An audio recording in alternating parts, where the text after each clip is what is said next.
Hola, buenas tardes. Estamos transmitiendo nuevamente desde en vivo, desde el Museo de las Aves de México, aquí en su sede de Saltillo, Coahuila. Pues una vez más, en una de las transmisiones, los invitamos a que nos acompañen, a que compartan, a que se queden, porque tenemos un tema súper interesante y pues aprovechen a aprender y pues sobre todo puedan atender sus dudas.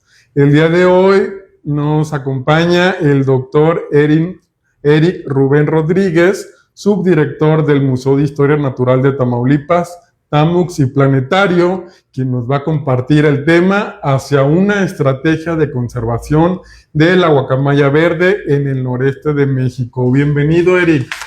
Hola, muchas gracias por la invitación. Bienvenido al Museo de las Aves de México. No, para mí es un placer estar aquí en el Museo de las Aves de México, que desde muy pequeño he estado visitando, ¿verdad? Y la verdad que para mí, pues es un honor. Es un grupo que la verdad estudio, me gusta mucho. Claro. Tengo muchos años trabajando con el grupo de las aves y la verdad me ha dado mucho, un gran sabor de boca me ha dado también trabajar con algunas especies prioritarias.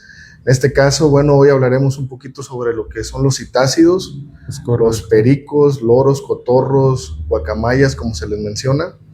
Y vamos a hacer énfasis a lo que es una especie emblemática, una belleza en peligro, que es la guacamaya verde. Una especie preciosa y justo la tenemos aquí atrás para que la vean, y además quienes no la conozcan, pues, y que estén por aquí cerquita, pues vengan, se den una vuelta acá por el museo. Recuerden que tenemos una colección súper completa. Y bueno, sin más preámbulo, vamos a ir platicando un poquito, porque la verdad va a estar muy bueno el día de hoy. Ahorita estaba yo medio platicando aquí con Eric, y hasta yo, que también soy super team de las aves, estaba anonadadísimo con toda la información que nos trae. Y pues para empezar, para hablar un poquito de esta especie tan bonita, y justo ahorita que lo mencionaste, una especie en peligro, justo quiero que nos compartas ese estatus que tiene en México y en el mundo. Bueno, desgraciadamente existen factores de presión, y no solamente para especies como la guacamaya verde, que es una especie que no es una especie generalista, es una especie muy específica a ciertos ambientes, a cierto tipo de alimento, y la conducta que ella tiene a través de los grupos que ensambla o que hace en sus áreas naturales.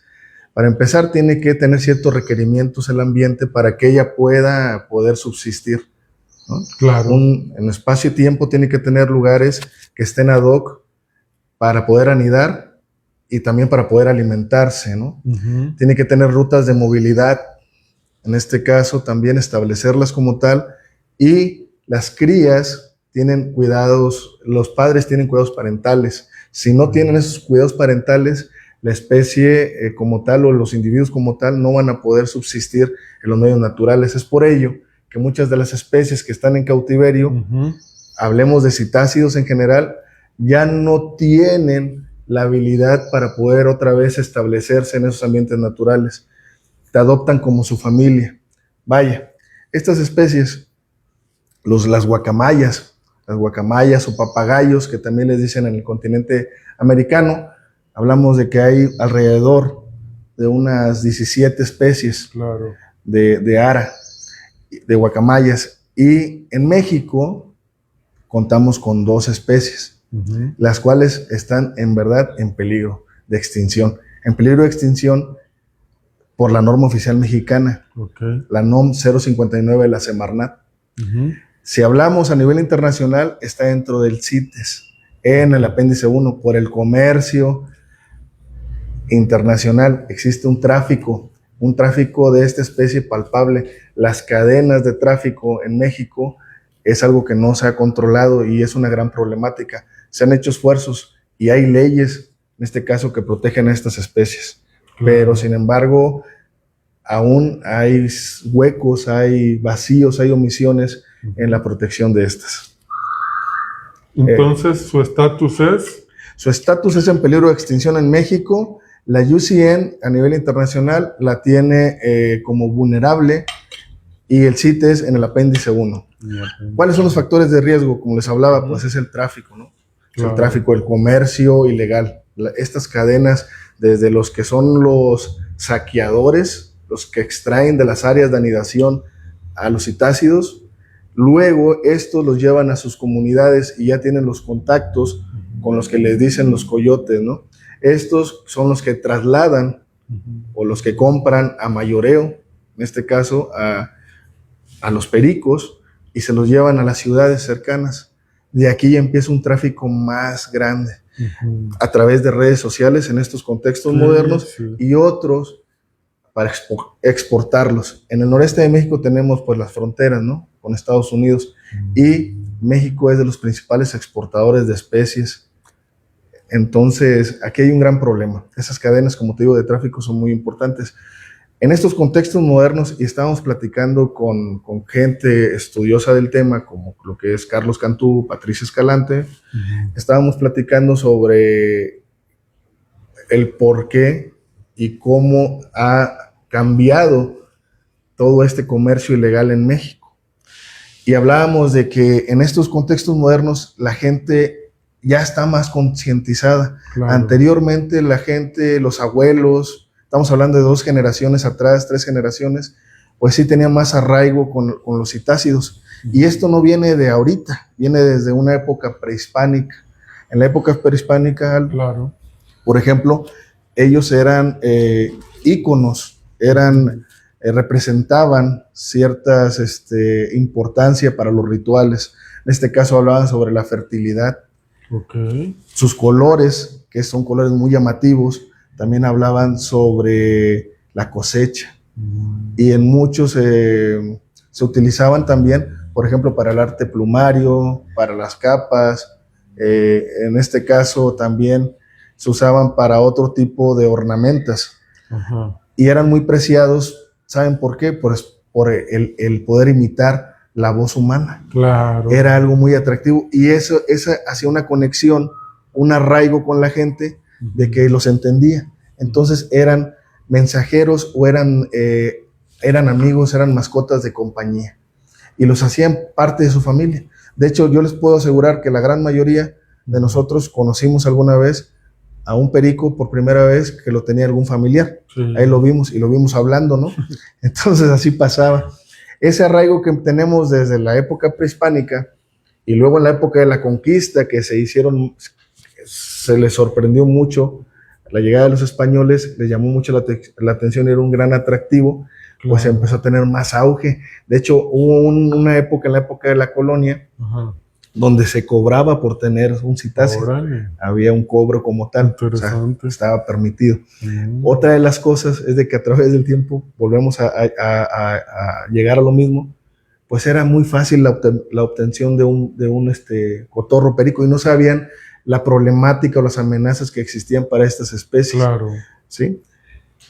Ahora, ¿no? En contextos modernos, simplemente con prender tu teléfono puedes encontrar mucha información referente y sabemos que hay leyes que protegen, sobre todo la Ley General de Vida Silvestre.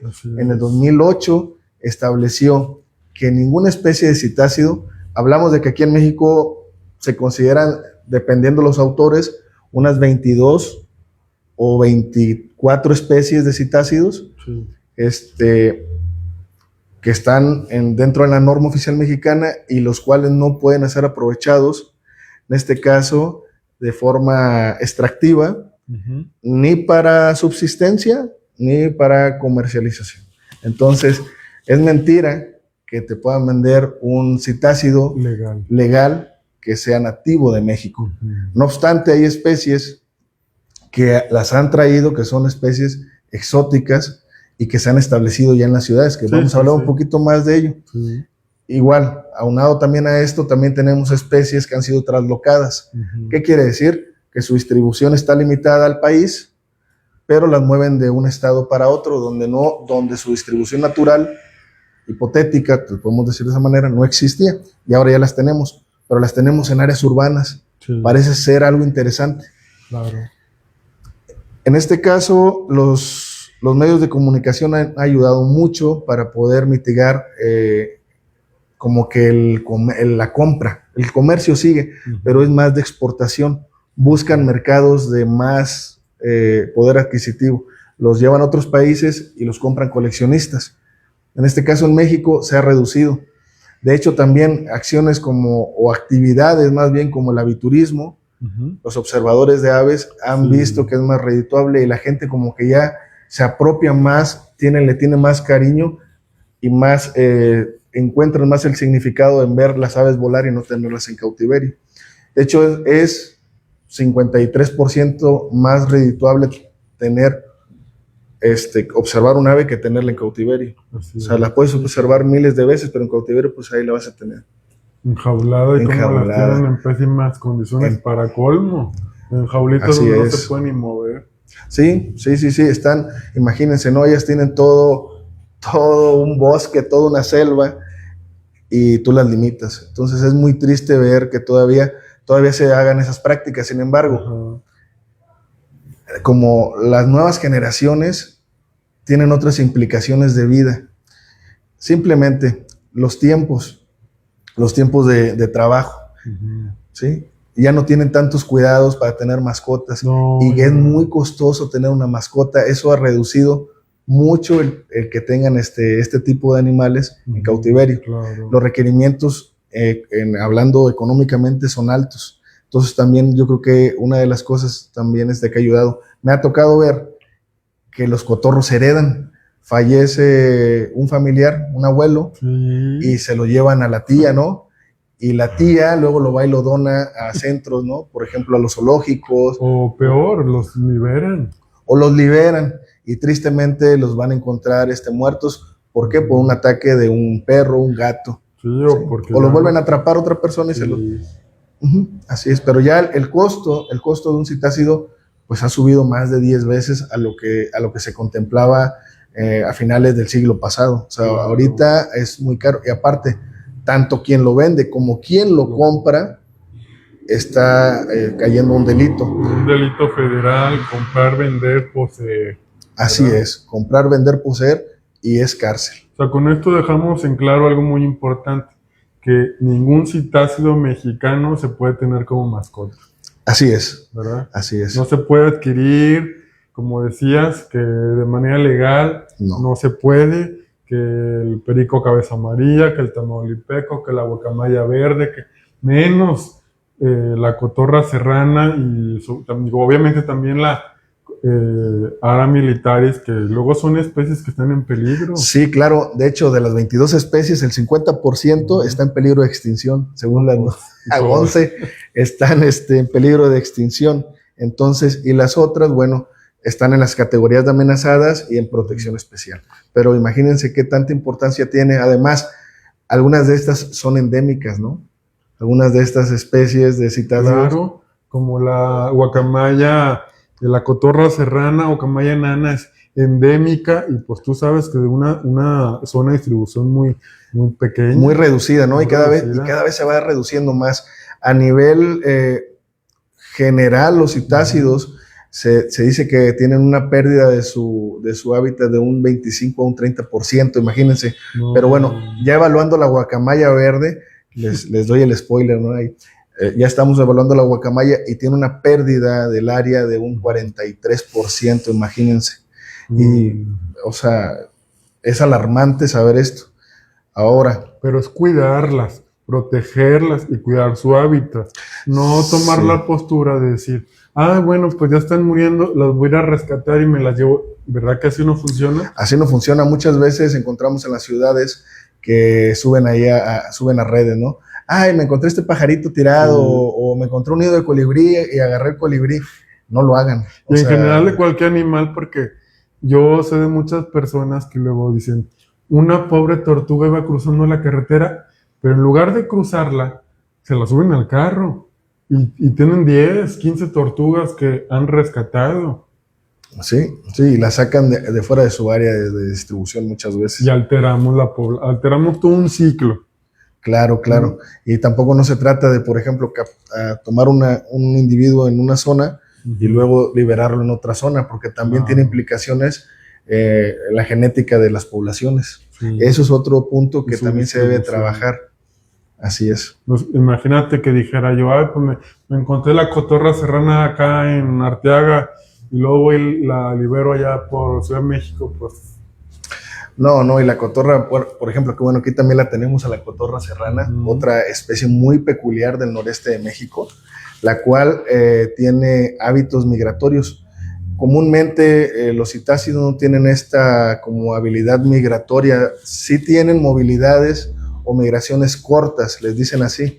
Son especies que están especializadas a ciertos ambientes, como les digo, a cierto tipo de alimentación y tienen muy definidas sus áreas de anidación y áreas de alimentación cercanas, son adyacentes a estas áreas. Entonces las rutas las tienen muy definidas y son gregarias, viven en grupos, forman grupos, es bien interesante. Sí. Y las áreas de anidación son muy selectivos, ¿sí? Van una o dos veces, son áreas de anidación, son anidadores primarios, buscan áreas que son en acantilados. Claro. Ellos anidan aquí en acantilados. En otras partes, digo, porque ahorita vamos a hablar un poquito más de su distribución, pero en otras partes se conoce que anidan en la parte del dosel, ¿no? O árboles que son construidos de manera natural, o en este caso son a través de, por ejemplo, de pájaros carpinteros, ¿no? Okay. Pero usan cavidades de otras especies. O usan cavidades, pero las cavidades de los acantilados se les dice anidadores primarios porque, bueno, ellos ya no tendrían que competir o que llegara otra especie con ellos. Sin embargo, si no están las condiciones adecuadas para la anidación, si hay estrés, en este caso, se separan las parejas a veces. Se separan. Si hay como que un estrés agónico, si hay incendios forestales, si está fragmentado el ambiente, si hay disturbio en las áreas de anidación, y no para ellas, para muchas, por ejemplo, para muchas rapaces no te puedes acercar mucho a las áreas de anidación. Es otra de las cosas que también se deben de prever cuando se hace, en este caso, aviturismo. O sea, si están en época de reproducción, hay que ser conscientes. Yo sé que muchos quieren tomar la foto, pero también hay que considerar que hay especies que son muy sensibles a la presencia humana. Y tener esa ética de observador. Claro, que nunca falte. Y esa separación que platicas, es separación de la pareja, ¿verdad? Así es. Separación temporal, permanente. Buscan otra pareja. Buscan otra pareja. Sí. Se divorcian. No está poco documentado, pero sí existe. Normalmente estas parejas son para toda la vida, son monógamas. De hecho, en las culturas también hablaban de alta fidelidad de los citácidos. Y cercanos aquí, lo que es la región de Tamuín, en esas zonas de Tamuín, que es San Luis Potosí, cerca de Valles, ahí hay unas pirámides. Si tienen la oportunidad de visitar, y ahí estaba dominado, era un matriarcado, ¿no? Ahí en esa zona era un matriarcado. Pero hay alguna simbología, hay simbología de guacamaya verde. A mí me llamó mucho la atención. Interesante. Está poco también estudiado y he visto que tienen un gran arraigo en toda esta zona de la Huasteca con la guacamaya verde. Hablemos de que la población de la guacamaya verde en México es disyunta. Hablamos de una población occidente y una población en el Golfo de México, ¿sí? Y hay algunos como fragmentos en lo que es la Sierra Gorda, lo que es en Jichú, Conca, Querétaro, por ahí toda esa zona, San Luis Potosí, Jalpan de la Serra, toda esa zona podemos encontrar guacamayas. Pensamos que hay conexión y hay documentos que han sacado también, hay publicaciones que se han hecho de algunos autores donde hablan sobre de que sí probablemente exista cierta conexión con las poblaciones que están en Tehuacán, que están en Sierra Gorda y que están en Tamaulipas. Tamaulipas tiene una población que nosotros le llamamos, es una metapoblación que está dentro de la Reserva de la Biosfera del Cielo. Sí. Dentro de la Reserva de la Biosfera del Cielo tenemos esa población que es una población que se ha mantenido y que anida en zonas encañonadas principalmente de la Sierra Madre Oriental, en lo que es esta área y áreas adyacentes. Sin embargo, tenemos registros puntuales en otras zonas donde está la guacamaya verde. Por ejemplo, lo que es la zona del municipio de Hidalgo, en El Chorrito, Villagrán, General, Zaragoza, que está en Nuevo León. Sí. Tenemos otros datos hacia lo que es el sur, Antiguo Morelos, Nuevo Morelos, Ciudad Mante, Valles. Ahí hemos observado también que hay guacamaya verde.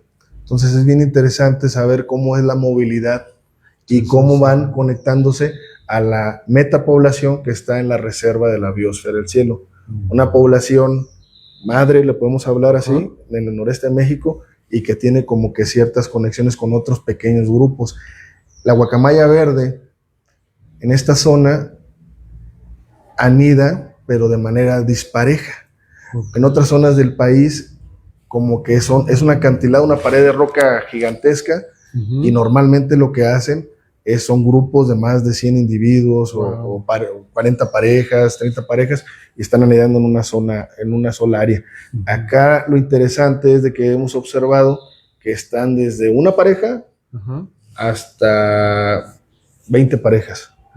Sí, pero hasta ahí no hemos encontrado como que un grupo muy grande que están anidando. Uno de los sitios más reconocidos en lo que es la reserva de la biosfera del cielo es el sótano de las guacamayas, el cañón de las guacamayas. Hay otro que le llaman el risco de las guacamayas, pero también la hemos encontrado, la hemos observado, algunos locatarios, algunos conocedores del tema también las han observado, y hemos visto fotos donde están en cuevas. En cuevas, dentro de las aperturas de las cuevas, de las cavidades, ahí están en algunos puntos anidando. Entonces, son especies que buscan sitios que estén alejados del humano. Sin embargo, llega el hombre y encuentra los sitios y empieza a extirparlas. Ahora, nada más, si nosotros tenemos una población a nivel mundial estimada de 10,000 individuos, de esos 10,000 individuos, nada más el 20% por temporada se reproduce si encuentra las condiciones idóneas. ¿Su reproducción es cada cuánto? Mira, la reproducción, ya cuando tienen hijos, de un año a otro tal vez no suceda, porque hay cuidados parentales. Entonces, van a tardar en enseñarle a la cría rutas de movilidad, de qué alimentarse. Con el grupo, empiezan a como asociarse. Sí. Parece que ellos se hablan, fíjate. Cuando he estado en áreas de anidación, en la mañana muy temprano salen al amanecer y regresan al atardecer a las áreas. Entonces he visto que arriba de los cañones o de las áreas llega un grupo y empieza a dar vueltas y les empiezan a hablar, empiezan a emitir sonidos ahí, llamados. Claro. Les empiezan a hacer llamados y empiezan a salir las guacamayas que están y se van a otro sitio y empiezan a hablar a las otras. Entonces por eso llegan en grandes grupos a las áreas de alimentación. Qué interesante. Se comunican. Les dicen que son dialectos locales. Los citácidos como tal, a través de zonas, siendo una misma especie, pueden manejar diferentes dialectos, diferentes llamados.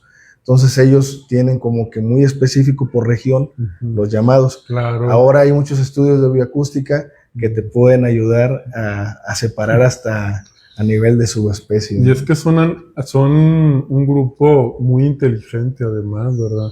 Sí, es un grupo muy inteligente. Quieren mucho su comunicación en la inteligencia y en la memoria que tienen. Además, así es, ¿verdad? Sí. Ellos pueden, a las crías, para evadir depredadores, rutas de movilidad, te digo que de qué se alimentan también es otro dato bien interesante, ¿no? Porque muchas veces uno cree que nada más se alimentan de 2, 3, en su dieta alimentaria tienen 1 o 2 alimentos, ¿no? Como tal, y no, hay una gran gama de alimentación. Claro. Además, estamos hablando de que tenemos Tenemos 3 en todo el continente americano. Ajá. Su distribución es amplia, pero es disyunta, está fragmentada.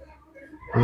A nivel mundial, los ecosistemas terrestres, la ONU menciona que tenemos una pérdida del 75% en ecosistemas terrestres, imagínate, y un 66% en los acuáticos. Ajá. Entonces, el deterioro ambiental es caótico. En México tenemos más del 60% de la pérdida de los bosques tropicales, que es donde habitan la mayor parte de los citácidos. Así es. Entonces, es alarmante, ¿no? Sí.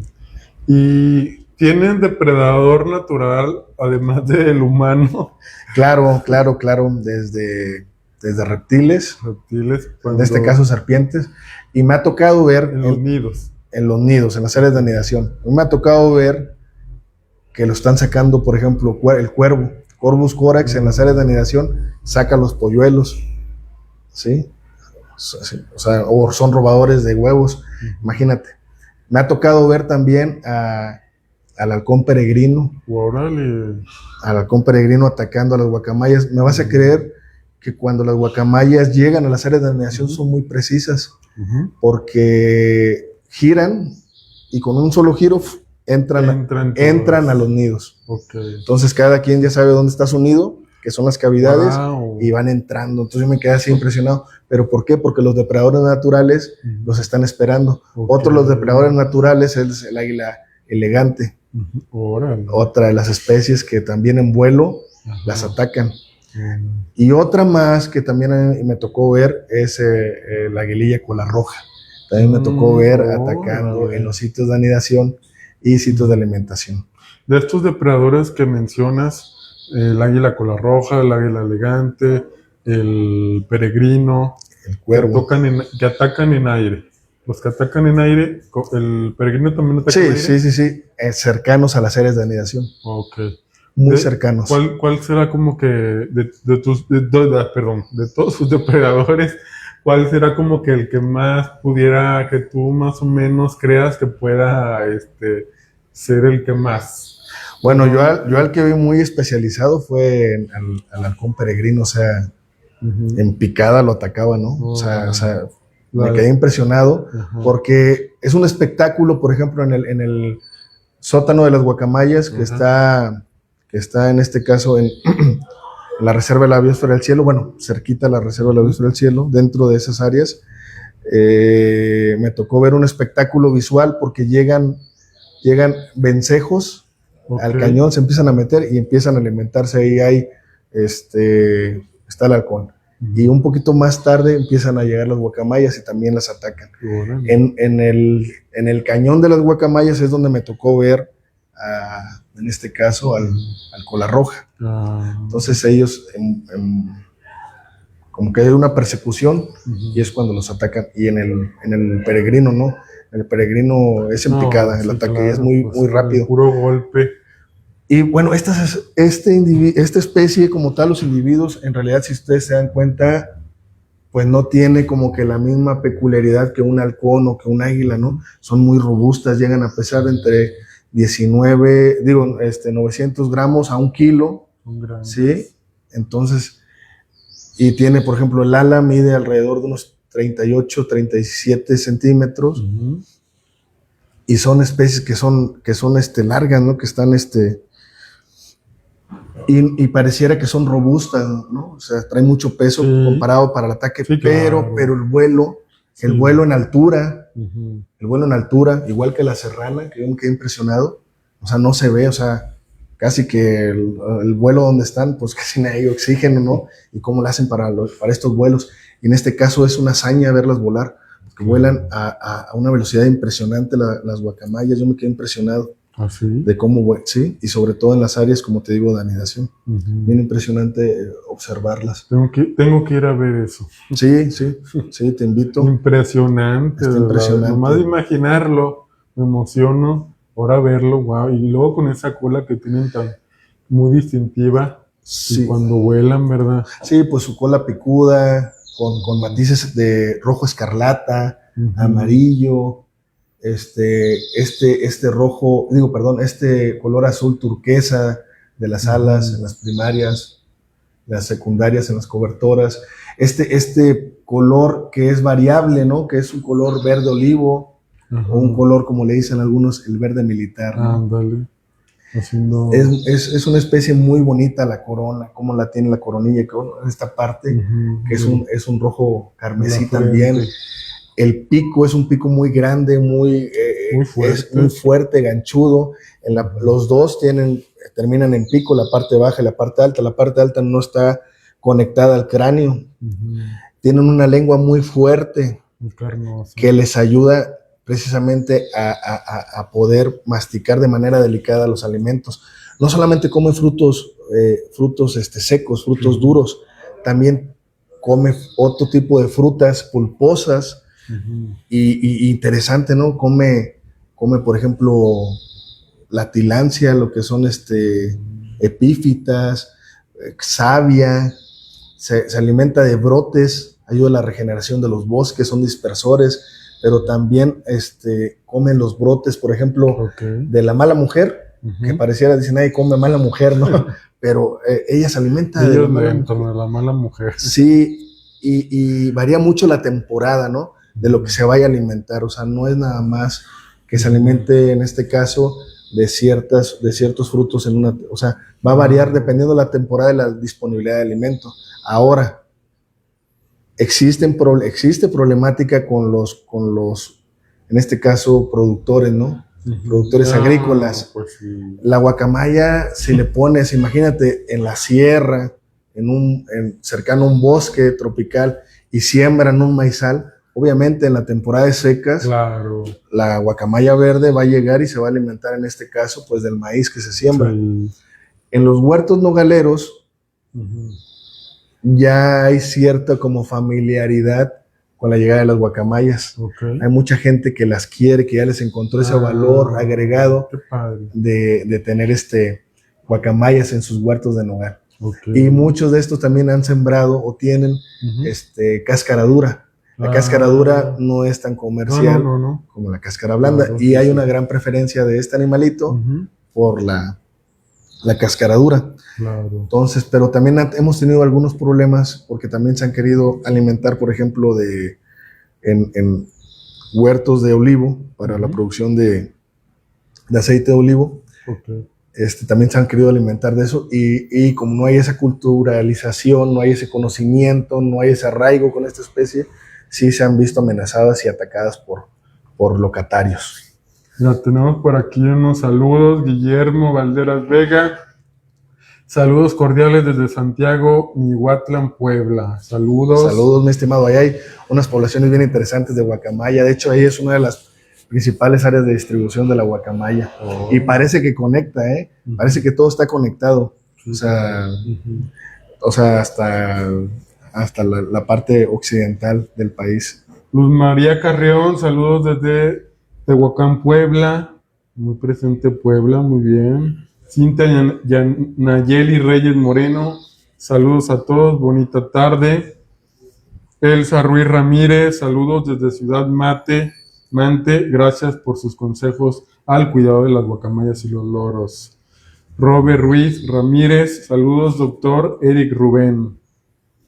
Y pues por acá... Gracias. Otros saluditos. Muy bien, vamos muy bien Aprovechen, compártanos también sus dudas, sus preguntas referente a este tema. La verdad, yo estoy aprendiendo mucho. Gracias. Y bueno, pues una de las metas que se han tenido, ¿no? En la cumbre en Monterreal, y con las metas de Aichi y los tratados que se hizo también del convenio sobre la diversidad biológica, pues es tener las metas al 2030, ¿no? Es tener conservada la mayor parte de áreas y conservar estas especies prioritarias, pero fíjate que solamente el 10%, 10.5% de la distribución de la guacamaya verde está conservada. Eso es muy poco, entonces todavía nos falta realizar muchos esfuerzos de conservación. ¿Y cómo podemos establecer estos esfuerzos de conservación? A través de estrategias, a través de planes de conservación para especies, y que prioricen en realidad las necesidades de cada una. O sea, son muy peculiares las necesidades de cada especie y en cada región. Desgraciadamente, tenemos extirpada en muchas regiones del país a la guacamaya verde, igual que otros citácidos. Se hablaba de que en los años 40, 50, en el sur de Tamaulipas había aramacao, que es la guacamaya roja. Aquí en México tenemos dos guacamayas, la guacamaya roja y la guacamaya verde. ¿Y en el mundo? Bueno, en el mundo hay alrededor de 370 citácidos, o sea, hablando de citácidos, ¿no? Toros, pericos, cotorros, guacamayas. Así es, y estos están como en una franja neotropical, ¿no? Tienen afinidad neotropical, es bien interesante saber esto. Y nos podemos encontrar desde el nivel del mar hasta los 4,000 metros sobre el nivel del mar, que es lo que les decía, la literatura no te marca mucha información, pero en este caso a la guacamaya la tenemos detectada desde casi el nivel del mar, 80 metros sobre el nivel del mar, hasta 4,000 metros sobre el nivel del mar. Bien interesante cómo todo ese gradiente de ecosistemas donde se puede encontrar. Claro. Pero sus requerimientos, como te digo, son muy peculiares. Tiene que tener áreas conservadas, tiene que tener cercas áreas de mediación, de alimentación, y tienen que tener también encontrar ahí como que las parejas. ¿Qué sucede? En Tamaulipas, o lo que es la parte del noreste de México, se agrupan, se aglomeran en lo que es la parte de Jahumave, Tamaulipas. Jahumave, bien raro, porque la guacamaya, te digo, no, como que no en toda su distribución no se familiariza mucho con la presencia humana, no hay tanta tolerancia. Pero la guacamaya es muy sensible, pero en Jahumave es un pueblo, un pueblito pequeño, y las casas son con traspatios muy grandes. Tienen sembrados ahí de antaño nogales. Entonces tienen algunos 5, 10 nogales en un patio de una casa. Entonces, y esto tiene historia. Cuando hace 300 años alrededor empezaron a cultivar ahí nogales. Cuando empezaron ahí como que parte de la conquista, los asentamientos. Entonces ahí empezaron a llegar y la gente empezó a tener ahí nogales, empezó a tener ese arraigo de tener nogales, y empezaron a llegar las guacamayas. Y al parecer, a la fecha, la gente le da gusto que llegue la guacamaya a alimentarse ahí. Las hemos encontrado a nivel de suelo alimentándose de las nueces. Imagínense esta guacamaya caminando ahí a nivel de suelo. Hombre, yo encantado de la vida. Se han hecho estimaciones de la población. Y bien interesante, porque se documentaba que había alrededor de unas 60, 70 individuos aquí en el noreste de México, y no, se han documentado entre 389 individuos en un día hasta 450 individuos en la cabecera municipal de Jahumave. Imagínate. No, hombre, entonces ahí llegan, se aglomeran, y ahí es como un spa para ellos, que hay bastante alimento, se empiezan a acicalar. Y me ha tocado ver cómo van conquistando a la pareja. Me ha tocado ver cómo llegan a acicalarla. Todo el cortejo. Hay un cortejo y la hembra selecciona a la pareja. He visto hasta tres o 4 guacamayos que andan acercándose a la hembra.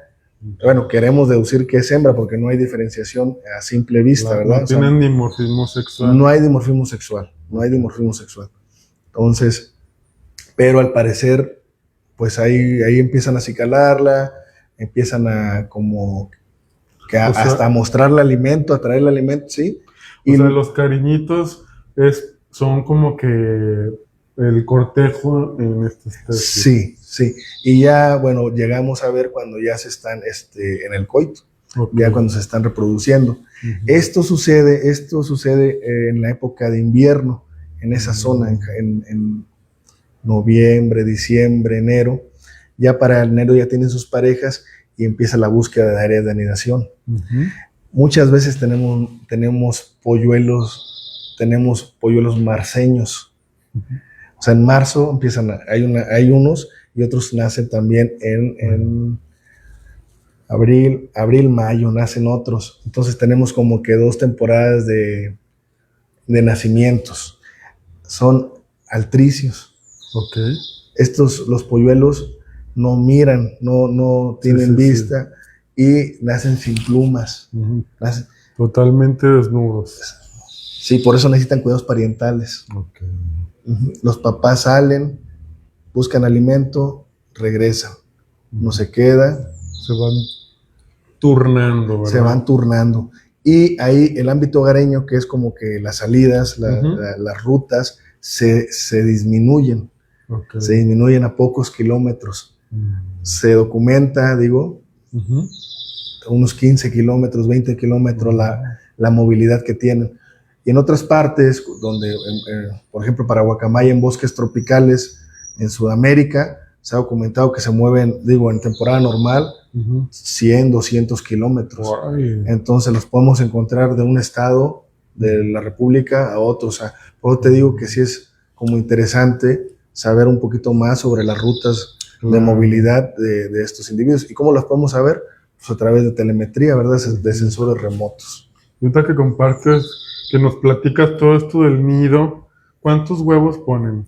De 2 a 3 nidos, 2, 3. ¿Cuántos son los que se logran? Normalmente la literatura te marca que 1, ¿verdad? Un individuo. Pueden ser 2. Okay. La naturaleza tampoco no es, pues es una gama, ¿verdad? De colores, una gama, no es ni blanco ni negro, ¿verdad? Hay una escala de grises, ¿verdad? Entonces, en la naturaleza pueden ocurrir muchas cosas, pero normalmente es de 1 a 2 individuos. Interesante. Entonces en México tenemos la militar y la roja. Ajá. Y bueno, a nivel continente, porque son exclusivas las guacamayas del continente americano, tenemos 17 especies. 17. Hay 17 especies de guacamayas y la guacamaya verde representa por su tamaño, el 6º lugar, más o menos. Okay. Entonces es una especie de gran tamaño. Yo esta especie no recuerdo la verdad, creo que no la he visto volar. La única que sí he visto volar es la roja. Y bueno, pues obviamente recuerdo que la primera vez que la vi volar en libertad cuando estuve por allá en la selva lacandona, se me ponía la piel chinita, esa envergadura, esa cola, la verdad, esa anatomía que tienen es mágica. Creo que esta no, pero pues vamos a ir a verla, ¿verdad? Sí, te recomiendo que visites la Reserva de la Biosfera del Cielo y el municipio de Jaumabe. Okay. Ahí en el municipio de Jaumabe, en la cabecera municipal, en la temporada que te digo de invierno, vas a encontrar una gran aglomeración de individuos de guacamaya verde, cosa que no va a ocurrir en otra parte del mundo. Y mucha gente va a tomar fotografía. Claro. Entonces, porque es bien interesante, te digo, o sea, no ocurre en otras partes. Sí, es correcto. Y además, preguntarte, ¿quiénes están estudiando a esta especie en Tamaulipas? Bueno, es un trabajo interinstitucional, interdisciplinario, okay. Es un trabajo que se hace sinergia desde la academia, gobiernos, los 3 niveles de gobierno trabajan en la conservación de la especie. Aún nos falta mucho, Sin embargo, te comento, o sea, desde el 2012 se ha empezado a trabajar así como que fuertemente con la guacamaya verde. El Instituto de Ecología Aplicada de la Universidad Autónoma de Tamaulipas trabaja con la educación ambiental, trabaja con comunitarios para la conservación de esta especie. Está Héctor Garza, Lazar Benítez, Pronatura Noreste, está Carlos Barriga, que también ha estado trabajando a la par también con proyectos de conservación, claro. en general con citácidos. El gobierno del estado, a través de la Comisión de Parques y Biodiversidad de Tamaulipas, que está a cargo del vocal ejecutivo, licenciado Eduardo Rocha Orozco, y ahí mismo en la Comisión de Parques hay la Dirección de Biodiversidad, donde se ha estado trabajando con la conservación de esta especie a través de un plan de acción o un plan de conservación para esta y definir una estrategia como tal. En el zoológico de Tamatán hay gente que ha estado trabajando arduamente a nivel de ex situ, buscando un reservorio genético. Está el licenciado Marco Ibarra, que ha estado trabajando bastante con eso, y el médico Camacho Puga, que también ha estado ahí atrás de saber un poquito más de cómo reproducir a estos animales que son decomisos a través de Profepa, y que se ha buscado que sean unos reservorios genéticos del noreste de México. Okay. Para eso se han hecho pruebas genéticas. Pero es un tema que también bien interesante, que ellos también podrían compartir en su momento. Entonces se han hecho esfuerzos multidisciplinarios para poder llegar a conservar a la guacamaya verde en el estado de Tamaulipas. Qué interesante. Se han publicado también información referente a en el estudio de estado de la biodiversidad de Tamaulipas. Hay un trabajo que se ha hecho de guacamaya verde, que es Muy bien. que se ha hecho y está pues ahí disponible de manera digital. Salió en el 2024. Con la UCN también colaboramos para que como que con información para la ficha técnica y que estuviera en el estatus de vulnerable. También se ha trabajado pues presentando esta información en congresos. En el municipio de Jaumabe sale a colación de que ellos ya tienen una identidad de lo que es la guacamaya verde y le dicen santuario ahí de la guacamaya verde. Ellos tienen un monumento. Órale. Un monumento hecho para la guacamaya. Tienen una escultura y tienen un área de auditorio para dar pláticas y un área museográfica dedicada a la guacamaya. Entonces imagínense qué tan emblemática es esta especie. Hemos hecho esfuerzos también de colocar señalética informativa y restrictiva con respecto a la guacamaya verde en el estado de Tamaulipas, en los municipios donde se encuentra. Hemos trabajado con niños en escuelas, dándoles información referente a la importancia y que ellos la transmitan. Todo el tema en de educación caso ambiental. Así es. Con Profepa hemos establecido también acuerdos donde, bueno, ellos tienen que hacer la inspección y vigilancia, que pues tienen el poder coercitivo. Así es. Para, en este caso, pues combatir las cadenas de tráfico. Ir también, por ejemplo, a los recintos, a los santuarios, que no estén ahí de más, ¿no? Correcto. Con esto. Otras de las cosas es la operatividad en las áreas de anidación. Es bien importante en la época de reproducción sí estar dando rondines para ver lo del tráfico. Y otra de las amenazas que yo creo que son principales son los incendios forestales. Claro. La fragmentación del hábitat es bien importante. Pareciera que no, pero sí. Cuando han existido incendios en la Reserva de la Biosfera, se ha documentado de manera económica, no se ha documentado así como que en papel, pero grandes personas que trabajan con aves, ¿verdad? Y que de ahí ellos reciben algún ingreso, como Esteban Berrones, ¿verdad? El famoso Esteban Berrones. Claro. Él me comentó que pues muchos de los individuos que estaban anidando en esa temporada cuando hubo incendios cerca de las áreas, en el cañón de la Guacamaya salían los polluelos y saltaban, se asfixiaban, y entonces se salían de las áreas de anidación y caían. Y ha pasado similar eso con la cotorra serrana, que aquí cuando nos hemos tenido incendios en la Sierra de Arteaga, genera un problema terrible, pero afortunadamente también quiero mencionar y destacar que el Museo de las Aves cuenta con una reserva natural conocida como el Taray, donde protege específicamente a la cotorra serrana y claro, a todas las demás especies que ahí habitan. El museo también siempre preocupado por proteger y conservar la biodiversidad. Tiene sus dos reservas, una que es la India y el Taray. El Taray protege a la cotorra serrana, que es endémica y en peligro de extinción. Y en la India, acá al sur de Saltillo, tenemos la reserva La India, donde se protege el gorrión de Wharton, que pues también es una especie endémica y en peligro de extinción.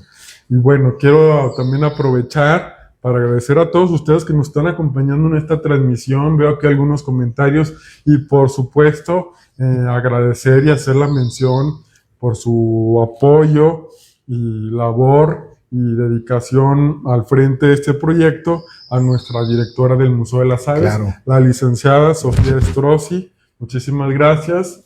Y vamos leyendo algunos comentarios que tenemos por aquí. Alicia Villegas, buena tarde, gracias por compartir. Gracias, Alicia. Alicia es parte de nuestro Club de Observadores de Aves, que el Museo de las Aves también tenemos nuestro propio Club de Observadores de Aves de Saltillo del Museo de las Aves de México. Ya he estado ahí con ustedes. Ya nos acompañó. Sí, bien padre. La deportiva, ¿verdad? Así es, ¿no? Me gustó mucho. Toda una experiencia, y abrí la invitación a todas las personas que quieran acompañarnos o registrarse en este club. Escríbanos en los comentarios, mándenos un inbox o aviéntenos una llamadita al Museo de las Aves y con mucho gusto. Tenemos por acá justamente un mensaje de nuestra directora, la licenciada Sofía Strozzi. Gracias por tu participación y fomentar el cuidado y conservación de las aves. Muchas gracias. Tenemos también por aquí Patricia Carrión. Interesante plática. Pregunta: ¿las guaguas que se ven cerca de Jijitla, San Luis, son guacamayas verdes? Sí, probablemente sí. La guacamaya verde se va a distinguir de otros citácidos simplemente por el tamaño y por el sonido muy estruendoso que hacen los llamados. Un poquito más. Sí, más fuertes. Sí. Es una especie muy, muy dominante. Y la cola. Muy llamativa. ¿Verdad? Sí, te digo, es muy grande de la tamaño. Cola, sí. Es muy característica. Muchos otros citácidos como cotorros pues tienen la cola más redondeada. Algunos pericos sí la tienen en punta, pero otros pericos como el mexicano pues son muy pequeñitos. Sí, son muy pequeñitos, son tamaños de 30, 40 centímetros, son en verdad pequeños, ¿no? Los amazonas son un poco más grandes, más robustos, pero no alcanzan la talla de la guacamaya verde. Dice Luz María, en la reserva Huicatlán, Tehuacán, hay guacamayas. Así es. Es una zona es como una zona ahí aislada, ¿no? Entre la que está en el noreste de México y en el occidente, ¿no? Bien interesante también esa zona. También aprovecho para agradecer, desde luego, el apoyo brindado constantemente al patronato del Museo de las Aves. Muchísimas gracias por permitirnos este tipo de actividades. Tenemos por acá otro comentario. Ges Demian, saludos desde Ciudad Victoria, Tamaulipas. Saludos. Concepción Sánchez Reyes, Ciudad Victoria, Tamaulipas. Saludos. No, mira, ya están llegando más comentarios y saludos. Carlos Aguilar González, ¿qué opinión tienen de los híbridos de San Luis Potosí? Carlos Aguilar González, buena tarde. ¿Qué interconexión tendrán con las guacamayas del sótano del Barro de Querétaro? Sí, bien interesante. Fíjate que hace poquito estuve con un amigo, Alejandro Obregón Zúñiga, que está en Conca, en el jardín ahí etnobiológico. Saludo por allá a toda la gente y tuve la oportunidad de conocer a algunos amigos por ahí que trabajan en CONAM y me platicaron un poquito más sobre ese sitio. Estuve muy cerca de ahí y al parecer sí puede ser que se estén moviendo, que haya un flujo ahí, que es lo que les comentaba, por el corredor de la Sierra Madre Oriental y lleguen a la zona de acá de la Reserva de la Biosfera del Cielo. En verdad, en línea recta, y para las guacamayas, como les decía, la movilidad para ellas es nada, es muy cercano. Ese punto al otro son muy cercanos, son parte del macizo montañoso ahí de la Sierra Madre. En vuelo las distancias son muy cortas. Así es. Aquí lo interesante es empezar a hacer un poquito más de estudios genéticos, empezar a colectar, en este caso, pluma, y la pluma se saca una muestra ahí de lo que es la parte de raquis, y se saca una muestra para poder saber un poquito sobre lo que es la cercanía genética que tiene. Vale. En el caso del otro que me están platicando de los híbridos, sí es un tema muy discutible, muy debatible. En realidad, sí es una problemática latente. Y lo que les decía, o sea, la genética de poblaciones puede tener efectos adversos muy importantes con respecto a las poblaciones nativas. Yo te puedo decir que casi que es una población aislada, es una población única la que tenemos aquí en el noreste de México, ¿sí? Entonces, hay que hacer todavía más estudios. Si simplemente en la distribución de la guacamaya verde tenemos 3 subespecies, en México está Aramilitaris mexicanus, y en Sudamérica tenemos a la Bolivianus y tenemos a la Militaris militaris. Entonces, imagínate, y la que es Mexicanus está dividida como en 2, que es la del noreste en el Golfo de México, bueno, la del Golfo de México y la que es la del Pacífico. Entonces, sí es interesante y sí, y hay que prestar más atención a este tipo de casos y hacer liberaciones por hacerlas así como tú hablabas hace un momento, no es viable. Hay que hacer estudios previos para hacer una liberación como tal. Claro. Pregunta por aquí Samuel López, excelente charla. ¿Las guacamayas también pueden hablar? Pues sí, ¿no? ¿A qué andas preguntando, Sammy? Las guacamayas también pueden hablar. Tienen la habilidad de repetir, en este caso de imitar los sonidos. Y como te digo, hacen sus propios dialectos locales. Okay. Entonces, muchos de los animales, en este caso de los citácidos, lo que hacen es un arraigo, una conexión, hacen un vínculo de familia. Es por ello que cuando les enseñan a cantar o les enseñan a decir cotorrito, cotorrito, o les enseñan a decir el nombre de alguna de los familiares, pues es como ellos se identifican. Okay.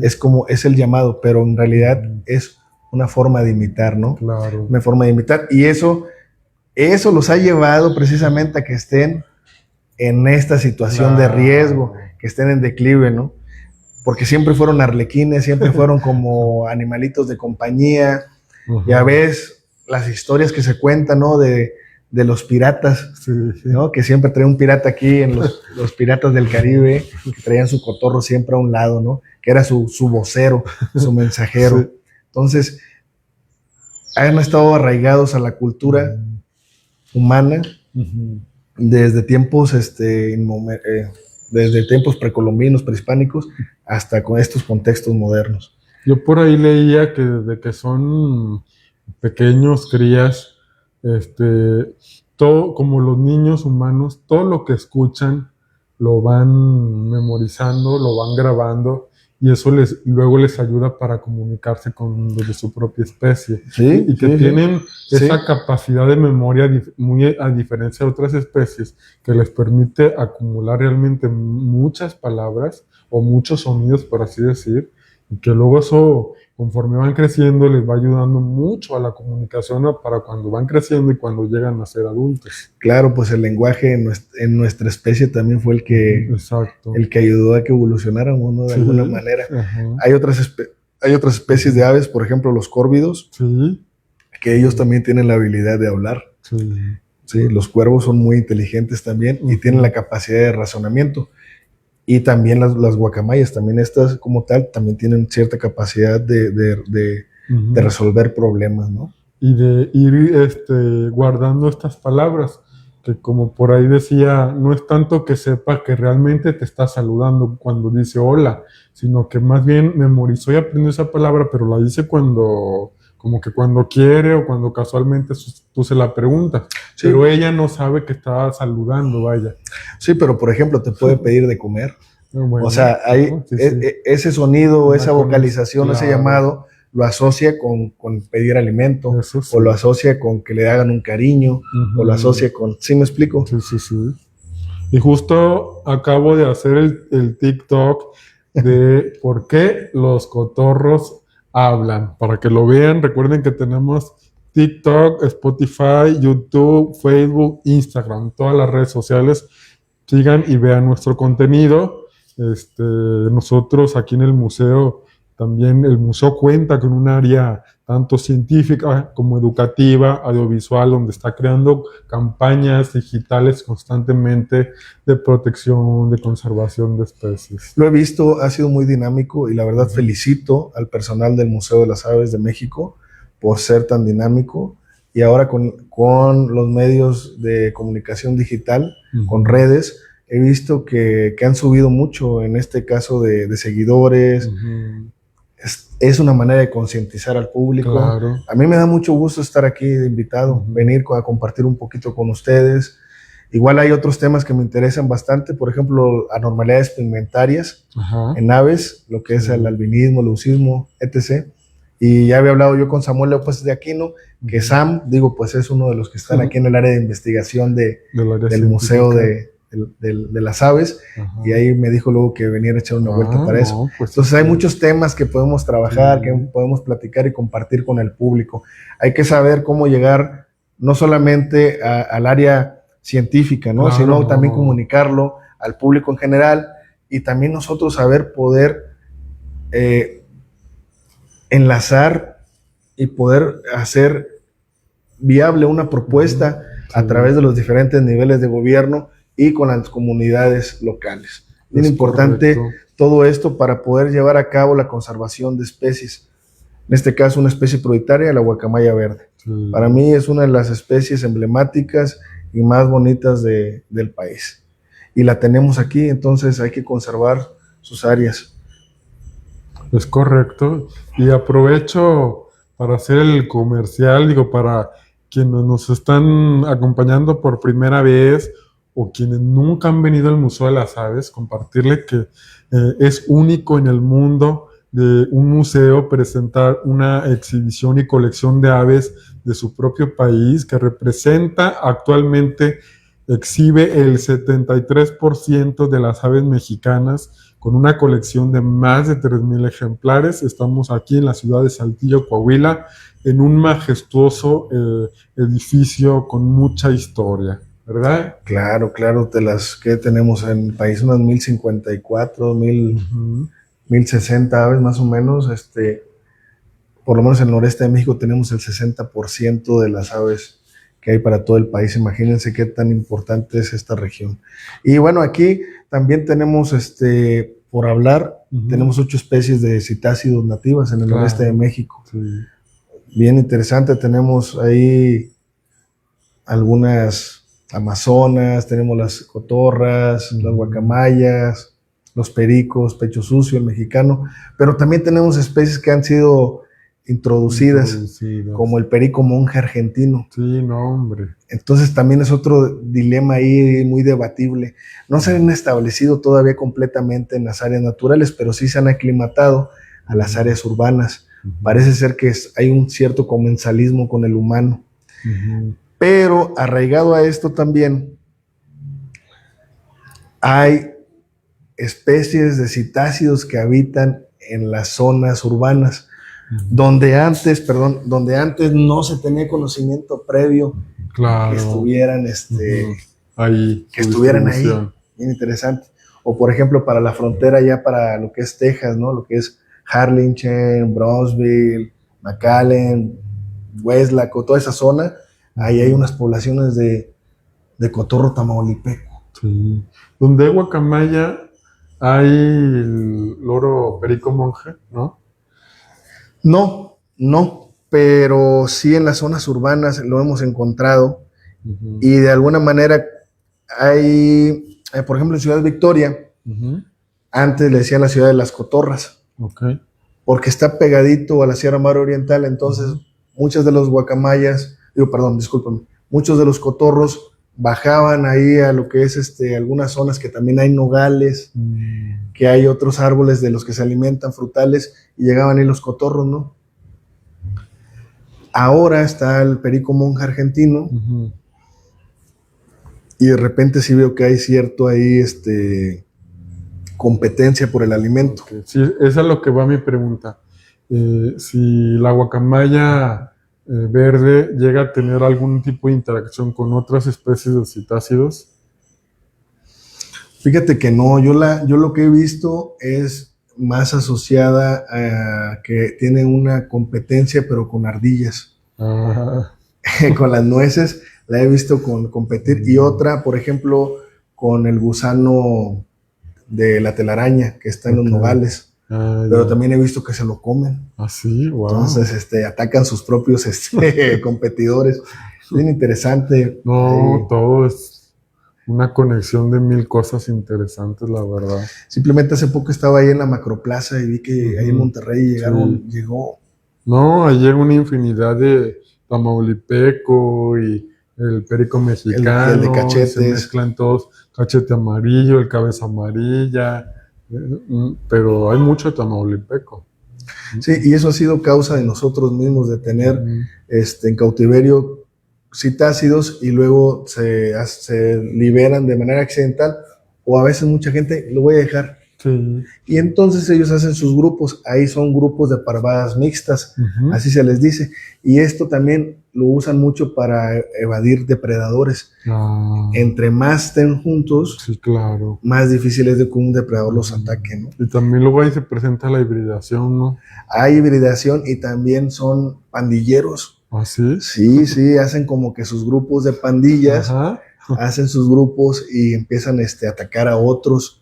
O sea, hay que mandarles a la policía ambiental. Hay que mandarles a la policía ambiental. Sí, a mí me ha tocado ver también que entre grupos se pelean o atacan a otras especies, por ejemplo, palomas. Palomas, pichones o los carrancistas, el pácer domésticos, también llegan ahí a atacar. Y súmale que el perico monje también anda de repente cercano. A mí lo que me ha tocado es que tiene otras implicaciones la llegada del perico monje argentino.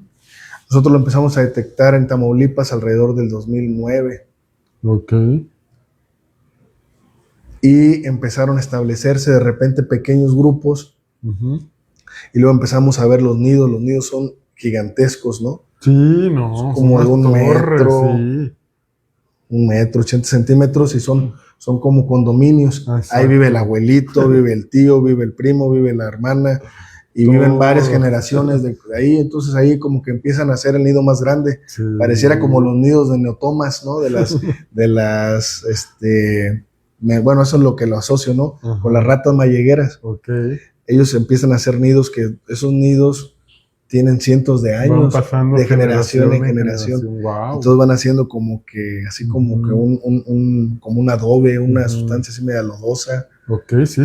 Y así lo hacen los pericos son monjes. Cavidades y túneles y todo, ¿verdad? Y son de rápida reproducción, diferente a los citácidos nativos que necesitan ciertos requerimientos. En estos no les importa, ellos están reproduciendo y están ahí. Y luego les gustan anidar en zonas que están edificadas. Ahí viene la problemática con el humano. Ahí dicen, esta sí es plaga, esta sí me está afectando, ¿no? Entonces empiezan, a mí me tocó ver, no voy a decir marcas, ¿verdad? Pero unas telefonías que tenían sus antenas y estaban bien enojados. Yo andaba monitoreándolos. Dice, no, ¿y esos qué son o qué? Le digo, esos son unos cotorros argentinos. No, hombre. Dice, ya nos tienen bien hartos, tenemos que estar a venir cada rato porque quitan los cables, los chupones de los cables, los quitan y tenemos que andar poniendo. Entonces quitaban, a mí me tocó ver que quitaron el nido, lo erradicaron, lo quitaron y meses después ya estaba otra vez el nido, igual. Aquí tiene que haber un control, un manejo como tal, un control, prevención, más bien empezar con la prevención, el control y la erradicación, pero después dicen bonitos pero peligrosos. En el contexto de las ciudades y el contexto social, mucha gente quiere esos animalitos porque están bonitos pero peligrosos. Entonces no quieren que les hagan daño. Los grupos de ecologistas, los grupos de conservacionistas locales, muchas veces patronatos, etc., te van a decir, no, es que ¿por qué lo vas a matar? Sí, claro. Es que pero no saben a veces por qué te lo vas a llevar, por qué lo vas a capturar. ¿Sí? Eso pasa, por ejemplo, con los mapaches que están en Tampico. Te hablo de las problemáticas regionales, claro, ¿verdad? Sí. Eso habla, ¿no? Que son vectores de enfermedades zoonóticas, en este caso también. Enfermedades zoonóticas, para los que no entienden el término. Sí. En este caso hay especies de animales que son seroprevalentes, que tienen el virus, que ellos son portadores, no les pasa nada, pero se lo transmiten al humano a través del contacto humano, como lo que pasó con el COVID. Claro. Te lo transmiten y entonces a ti sí te reacciona, sí tienes entonces las enfermedades.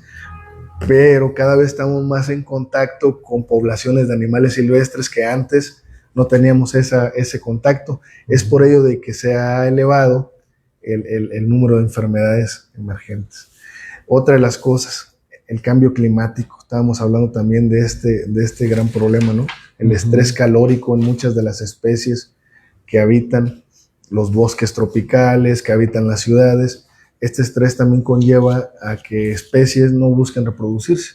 Si hay escasez de alimento, claro. si los cambios, en este caso, climáticos, están en constante cambio y muchas de la floración, mucha de la fructificación de alimentos para ciertos animales está cambiando, pues van a cambiar también los ciclos de las especies y esto va a tener afecciones. Es lo que les decía, de que entran en estrés, no encuentran sitios de anidación, no encuentran alimento y entran como en un estado agónico y se separan, no buscan reproducirse. Y eso también va a reducir, pues entonces, la esperanza de tener una población estable. Por acá tenemos otro comentario de Patricia Gameros. Excelente plática. Muchas gracias por compartir información tan interesante.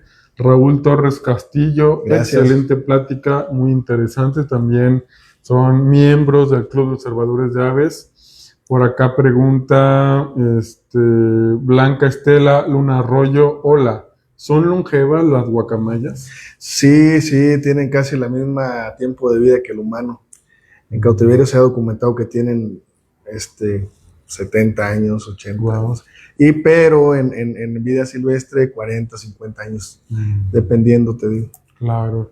Por eso mismo que platicábamos que luego cuando los tienen en el cautiverio los van pasando que la abuelita, el hijo, pues porque se mueren todos y el perico no. Sí, y bueno, también viene a nuestra cultura, ¿no? Dicen que donde quiera, que es perico, donde quiera es verde, ¿no? Sí. Y te habla como que de la fortaleza de estos animales, de que a través de la adversidad pueden estar ahí sobreviviendo. Entonces, te digo, hay mucha relación humano-animal, sobre todo con los citácidos. Pero en los contextos modernos, que te vuelvo a repetir, como que es gracias a los medios de comunicación y a que todo lo tenemos ya a la mano con el celular, pues nos hemos dado cuenta de que no es bueno tener estos animales. Y sí hay que parar la red de tráfico, eso es lo más importante, que yo creo que para estas especies es lo que más les merma. Dice Daniel Garza Tobón, saludos Daniel. Saludos y felicidades por tus 1005. Sí. 1005, felicidades. 1005 ya. Excelente charla, muchos saludos. ¿Qué se sabe de las poblaciones de la guacamaya verde al sur de Nuevo León? Fíjate que no están todo el año, sí es lo que estamos platicando. Sí. No están todo el año y están a través de la disponibilidad de alimentos, sobre todo los nogales, hablamos de los nogales. Ese mismo grupo que hablan como unos 40 individuos, que está pegado a lo que es Villagrán, Hidalgo, que es el Chorrito, ¿verdad? Acá para Tamaulipas. Parece que es un grupo pequeño, es una población que anda ahí circundante. Entonces se mueven cuando hay fructificación, cuando hay nogal, mi estimado. Se creía o estaba documentado que en Nuevo León ya estaba extirpada esta población. O sea que la guacamaya verde ya no estaba. Probablemente sí, no estuvo por varios tiempo, pero por lo menos ya se tiene más de una década de conocimiento que ha estado regresando de poco en poco. Entonces vuelven de repente y regresan. Esa es como que la historia. La distribución de la guacamaya, como te digo, es disyunta y por lo menos está documentada para 22 estados de la República Mexicana. Entonces sí podemos hablar de una expansión de su distribución. Además, la distribución potencial hipotética de la especie sí llega hasta lo que es el sur de Nuevo León. Ivana Bracamonte, información como esta no solo enriquece el conocimiento científico, sino que también fortalece el compromiso por su conservación. Gracias, doctor. Carlos Villar Rodríguez, gracias y felicidades por tu charla. Ojalá puedas visitar Nayarit y me gustaría escuchar tu opinión de un santuario de guacamaya verde. Ahora, reproducido 38 parejas. Me parece excelente y un caso de éxito. Simplemente hay que, otra vez, lo que vi que estaba haciendo ahí mi colega Marco Ibarra y Camacho Puga, el veterinario del zoológico de Tamatán, es de que ellos precisamente estaban tomando muestras para saber si eran individuos de la población que está en la zona, o sea, en el noreste de México, para poderlas emparentar. Entonces es bien importante, no nada más es de juntarlas y Claro, sino saber su procedencia por lo que hablaba de la genética de poblaciones. Dice él mismo, con estudios de la UAN y de un servidor, hemos registrado 97 ejemplares en el sitio. Esa información es muy contundente, muy importante. Creo que debemos hacer una red de trabajo con todos los que están. Ya tenemos un grupo de WhatsApp de algunos de los especialistas que están con guacamaya verde en el país y me ha sido muy grato estar participando con ellos. Está liderando Carlos Cantú, la doctora Patricia Escalante, está Tiberio Monterrubio, Carlos Bonilla, un servidor, y están otras personas más que están trabajando. Podría ser interesante que tú te adjuntaras también al equipo de trabajo y en los foros que se hacen sobre las aves de México, por ejemplo en el CIPAMEX o aquí en el Museo de Aves, podría ser bien hacer un simposio sobre citácidos de México. Estaría muy padre, la verdad. La doctora Catherine Rento, que es también parte del CIPAMEX, Melgoza Salinas. Hay mucha gente que está trabajando, Francisco Rivera Ortiz, mucha gente que está trabajando con la conservación de los citácidos en México. Muy bien. Ya casi para cerrar, algo que nos quieras compartir específicamente de alguna estrategia que se está haciendo para su conservación. Sí, hemos tratado hemos estado buscando replicar los pases, pero a escala. Creo que podría ser un buen ejercicio de implementarlo a escalas estatales. Escalas estatales, la Comisión Estatal, por ejemplo, de Parques y Biodiversidad de Tamaulipas, es una COESBIO, que es parte de la estrategia que está trabajando Conavio en los estados de la República, a través del estudio de estado de la biodiversidad, a través, en este caso, de que se institucionalicen como comisiones y tener también una estrategia, un libro que te hable sobre una estrategia de conservación de la biodiversidad. Pero dentro de ese libro debe haber planes de acción para cada especie o grupo vulnerable, ¿sí? La US Fish and Wildlife en Estados Unidos, por ejemplo, tiene sus planes para especies a escalas estatales, ¿no? Entonces nosotros podemos replicarlo de alguna manera y, como les digo, podría ser un buen ejercicio trabajar con esto, implementarlos a escalas ya sea estatales o regionales, podría ser también, donde podrían estar los componentes del componente de conservación, el componente de manejo, el componente de cultura, dependiendo las necesidades de cada uno de nosotros, de restauración. Entonces sí es importante trabajar con este tipo de propuestas que nos van a dar la pauta para establecer los plazos y las prioridades para cada una de las especies, a corto, mediano y largo plazo, para saber qué proyectos se pueden hacer, desde lo que son campañas de concientización a través de la educación ambiental, hacer el monitoreos permanentes, tanto intensivos en zonas como extensivos para toda una región, saber un poquito más sobre la ecología de las especies, saber sobre la legislación, en este caso, abonarle un poco más también a establecer como mecanismos para poder establecer el control, les decía, la prevención del tráfico, cómo saber llegar y poder erradicar esas cadenas de tráfico, la restauración en los ambientes donde anidan, donde se alimentan. Es muy importante todo esto, todos estos mecanismos para nosotros poder llegar a decir, se está conservando esta especie, ¿no? la creación de nuevas áreas naturales protegidas, de recintos.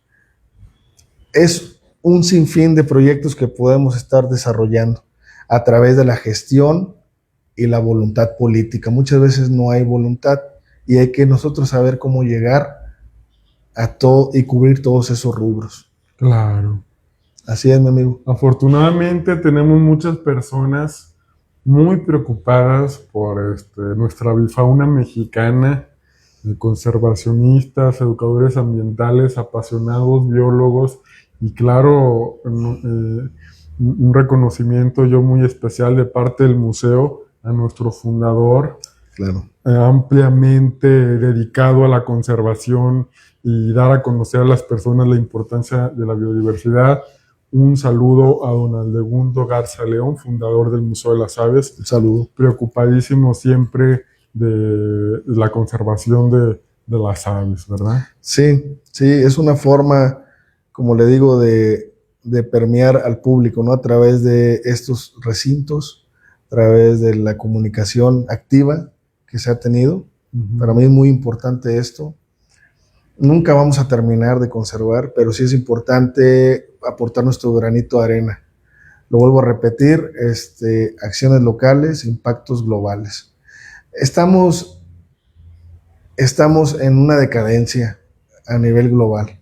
Ya no estamos viviendo el capital natural, estamos viviendo los intereses del planeta. Aún así, que nos detuviéramos ahora, tenemos una deuda con el planeta. Así es. Y las primeras especies que están sensibles son especies que son muy especializadas, que son vulnerables a estos cambios drásticos. Ahí empecé, yo no estoy muy familiarizado a lo mejor con las nuevas tecnologías de inteligencia artificial, y uno empieza a preguntar cosas que se le vienen a la mente, ¿no? Claro. Y yo ponía, ¿y qué le ponía ahí? ¿Qué va a pasar con la guacamaya verde en el 2030, no? Entonces, ellos a través de los algoritmos te lanzan y te dicen, y pues dicen que la pérdida, por ejemplo, para esta especie es mayor del 50%, entonces es una especie que está en declive. Todo está en nosotros. ¿Y cuánto tiempo nos queda para que sea el 2030? Hombre, no. La solución es hoy. Ajá. ¿Verdad? El futuro es hoy, viejo, como dijo Dewey, ¿no? El de Malcolm. Entonces, el futuro es hoy. Así y nos toca a nosotros tener ese compromiso. Ese compromiso no nada más es de dejarlo aquí, en un escrito, en un papel, correcto. Sino hacer acciones que en verdad puedan lograr ese cambio. Trabajar por la conservación, por la protección, así como lo hace desde hace muchos años Museo de las Aves, con sus programas, con sus campañas digitales, sus foros, sus congresos, sus reservas naturales, las investigaciones, todo. Sé que hacen muchos grupos, muchos ambientalistas, muchas dependencias, personas como tú, que llevan mucho tiempo trabajando. Sé que todos podemos unirnos, poner nuestro granito de arena, y justamente, y regresando a todo, pues no comprar, no entrarle a la compra de ejemplares, no cuidar los ecosistemas donde viven. O sea, es un fin de cosas. Sí, a veces también hay muchos egos. Claro. Hay mucho celo institucional. Hay que dejar eso afuera. Hay que dejarlo. La verdad hay que ser un poco más empáticos con nosotros mismos y con los que nos rodean. Hay que hacer lazos de amistad. Hay que hacer amigos. No hay que estar compitiendo. Más bien hay que estar buscando cómo poder conservar especies. Tenemos que conectar. Hay que conectar con la naturaleza, pero también hay que hacer sinergia entre nosotros mismos. Entonces, como les vuelvo a repetir, uno no lo sabe todo. Por eso hay que unirse, hay que trabajar en equipo y hay que hacer este tipo de cosas. Este tipo de ejercicios, de hazañas es bien importante. Créanme que esto está permeando en muchos. Esta especie es una especie sombrilla y platicar de ella también cobija a otros proyectos. Miren, esta información está llegando a muchas partes de la República y ya mucha gente está interesada con el tema. Hay cosas que no se sabían y se están compartiendo. Y así hemos logrado hacer enlace con otras personas de otras regiones y se han podido sacar información relevante. Claro. Entonces, yo aquí apuntando yo todos los datos que no sabía. Yo aquí mi acordeón, ¿no? Está impresionante la información compartida. Espero que así como estoy yo aprendiendo hoy, ustedes se lleven mucho más, porque es valiosísima esta información, la verdad. Y por aquí justo lo que mencionas que personas se están llevando mucho, dice Luz María Carreón, también los médicos veterinarios están interesados en las aves de México, igual que los biólogos. Claro, no, aquí yo conozco abogados, Claro. conozco arquitectos, o sea, Sí, sí. aquí la verdad no el No. título, Ujú. el título, el cargo mobiliario que tengas no es nada. En realidad es el amor, es el cariño que le tienes a las especies, ¿no? Y no solamente a las especies, sino a ti mismo y a lo que te rodea, porque tú pareciera que si pasa algo enfrente de ti y eres omiso, no pasa nada, a mí no es así. No. Todo tiene una relación y hay que hacer justicia. Yo siempre lo he dicho, si se trata de defender algo, una causa o alguien, lo voy a hacer, porque luego cuando a mí me toque, a mí nadie me va a defender. Es correcto. Entonces, y ellas, el eco, el único eco que tienen, la única voz que tienen son nosotros mismos. Somos nosotros. Raúl Torres Castillo, felicidades por su gran labor de conservación y protección de los citácidos. Blanca Estela Luna Gracias. Arroyo. Bueno, aquí preguntas de otras especies. Pregunta que si la población de búhos y lechuzas en México es alta o está en peligro. Ay, otro tema. Mira, acompáñenos en la siguiente. Si me invitan a otro episodio, hay gente que trabaja con búhos, lechuza, para la doctora Paula Enrique. Y mira, aquí Enríquez tenemos Rocha. la lechuza campanario. Ajá, ahí bueno, está. ya no es de campanario, lechuza americana. Ajá. Tito furcata y el búho cornudo. Sí, tenemos también alrededor más de 20 especies, Sí, 29. Justo lo que platicamos ahorita que llegabas del Lacio. Del Lacio estigius. Estigius, no, hombre. A mí esa especie me tocó. O sea, esa especie fue la primera que yo publiqué un artículo. Ajá. Como tal, lo publiqué con un amigo que aprecio mucho, con el doctor Rafael Herrera. Uh-huh.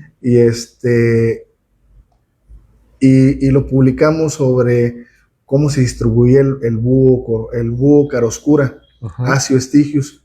Es una especie de búho neotropical de gran tamaño, precioso, y no se sabía nada se sabe muy poco sobre esa especie en México.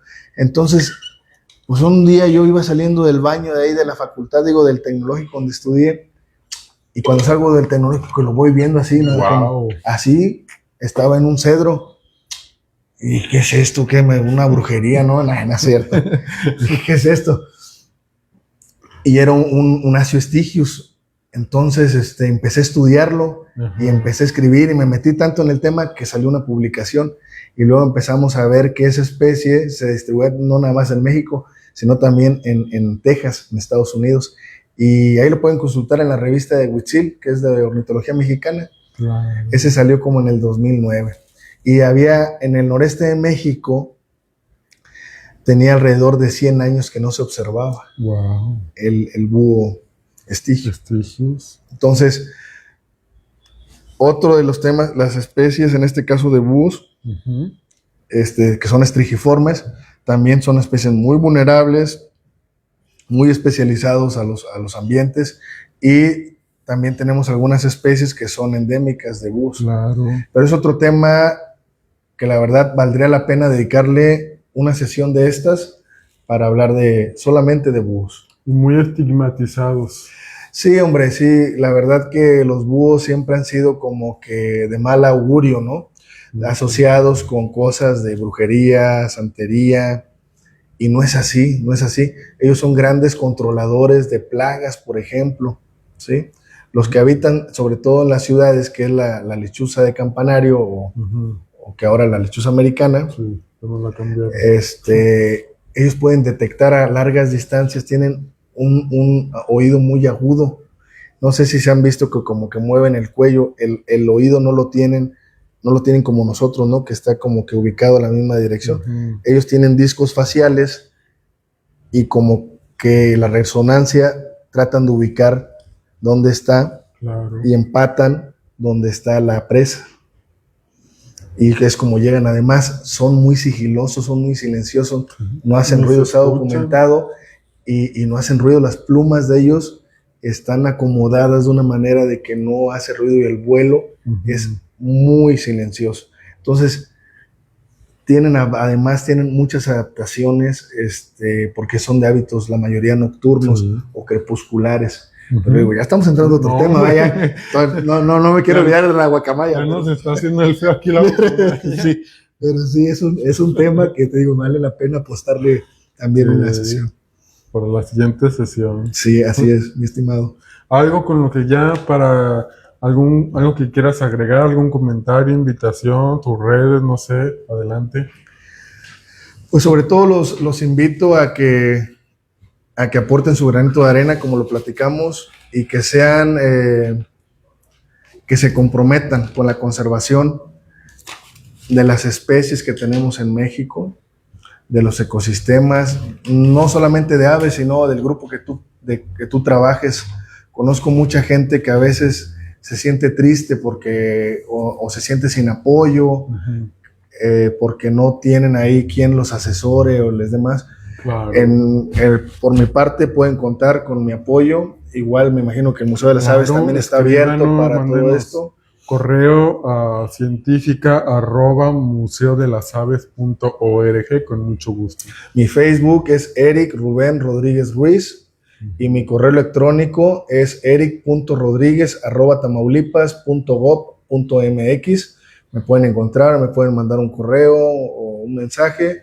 Estoy en la mejor disposición de apoyarles, de colaborar.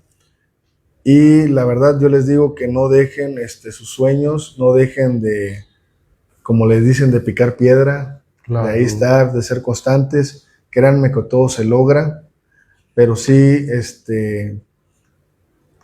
inviertan bien su tiempo. Muy bien. Pues Eric, a nombre del Museo de las Aves, un reconocimiento. Gracias. Por tu participación, por habernos acompañado el día de hoy. Y desde luego, pues de parte del museo y con el apoyo de nuestra directora, la licenciada Sofía Strozzi, y todo el patronato, un pequeño regalo de parte del museo. Que lo abra. No, muchas gracias, no, está de más. Muchas gracias a la directora por la invitación, a la directora Sofía, a Samuel López de Aquino, que la verdad, yo quiero mucho a Samuel porque lo conocí en la UNAM con el doctor Adolfo Navarro. Ya se conocen de hace y mucho. Fuimos a hacer algunas expediciones aquí en México, precisamente para la colecta. Le agradezco mucho que siempre ha confiado en mí. También él me ha aconsejado, ha sido buen amigo, me ha dado consejos para yo crecer como profesionista. Se lo agradezco, y a todos, a un cúmulo de muchas personas que han apoyado, han contribuido, en verdad les agradezco de corazón. A ti, Aldo, por escucharme, por la participación. Claro. Tengo poco de conocerte, pero en verdad respeto tu trabajo. Te lo he dicho, y sí, estoy muy contento que me hayan invitado. La verdad, para mí es una gran oportunidad de estar aquí. Es como un sueño para estar aquí. Para nosotros, un gustazo invitarte a compartir todo esto. Yo aquí me siento como un alumno. ¿Qué tal? Oye, me la voy a llevar puesta. Eso, pues eso se trata. Que se la ponga, No, me está bien bonita. Color negro, pues combina con el outfit que trae. Sí, ¿verdad? No, hombre. ¿Qué tal? ¿Qué tal? Hombre. Ara Macao. Ara, así es. De hecho, mi hija menor se llama como la guacamaya. Se llama Ara. También, imagínate qué tanto quiero la guacamaya. Muy bien, a ver, que le enseñe la cámara. Ahí es el comercial, aquí las venden claro, aquí en el Museo de las Aves tenemos amplia variedad de productos, playeras. Bueno, hoy no me la traje. Tenemos playeras de búhos, de lechuzas. Tenemos estas gorras de nuevo producto. Tenemos de tucanes, de búhos, de otras especies. Visítenos. Sí, claro, vénganse.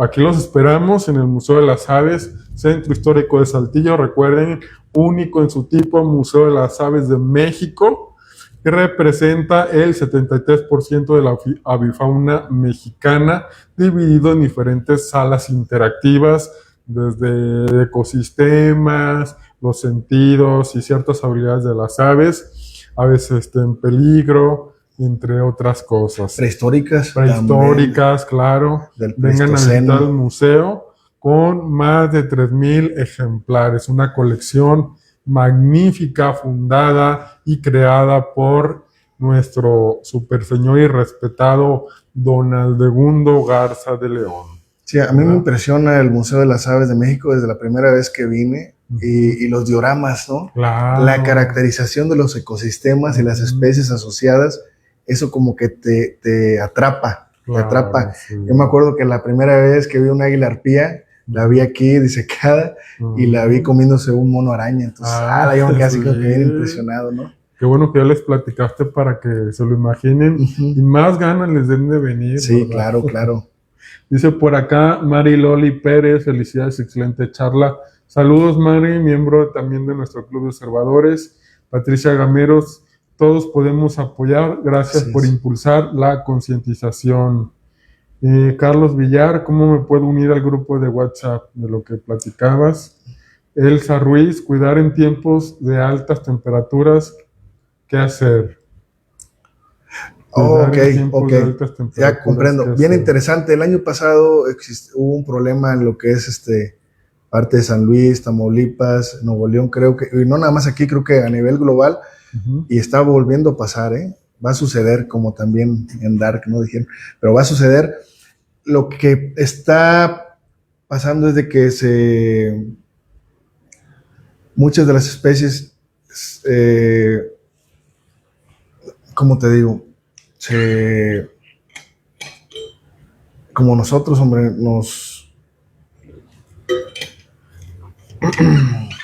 se desmayan o un golpe de calor. Les da un golpe de calor.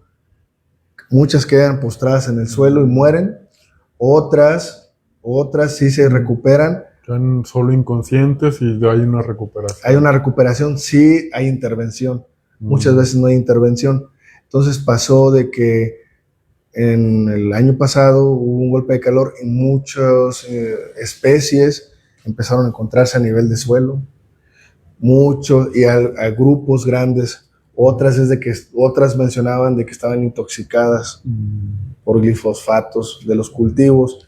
Y otras especies migratorias, lo que pasa es que guardan a lo mejor algunos metales pesados en las grasas y todo, y cuando estos cuando hay calores intensos, pues estos los detonan y mueren. Muchos de ellos, cuando les checaron la autopsia, pues traen los pulmones algunos reventados. Entonces, lo que se puede hacer en las ciudades, en los poblados, es poner bebederos. Claro. Poner bebederos de agua. Ahí, mucho lo que se ha popularizado es poner para los colibríes, ¿verdad? Como que unos como contenedores con florecitas y eso, pero bueno, no es necesario que pongas eso, simplemente con que pongas trastes con agua, con poca agua, y que ahí se puedan abastecer, en este caso, las especies que anden por ahí rondantes, circundantes. Pregunta Gerson Sánchez. Hola, ¿abrirán el domingo? Claro que sí, abriremos el domingo. Vente el domingo. Abrimos de martes a domingo. Puedes checar aquí en la página de Facebook los horarios y los costos. Con mucho gusto, vente a disfrutar este museo. Además tenemos un jardín muy bonito, tenemos un jardín para polinizadores. Aquí vienes un ratito, te compras un juguito, un mordisco y te relajas en el jardín, porque además hay aves que andan aquí, nos visitan, aves urbanas. Ahorita nos están visitando mucho una familia completa de gavilán de Cooper, de los padres con los 3 pollos, y los vemos alimentarse y todo, pero bueno, ¿verdad? Muy bien, pues muchísimas gracias a todos por habernos acompañado en esta transmisión y en este tema tan interesante.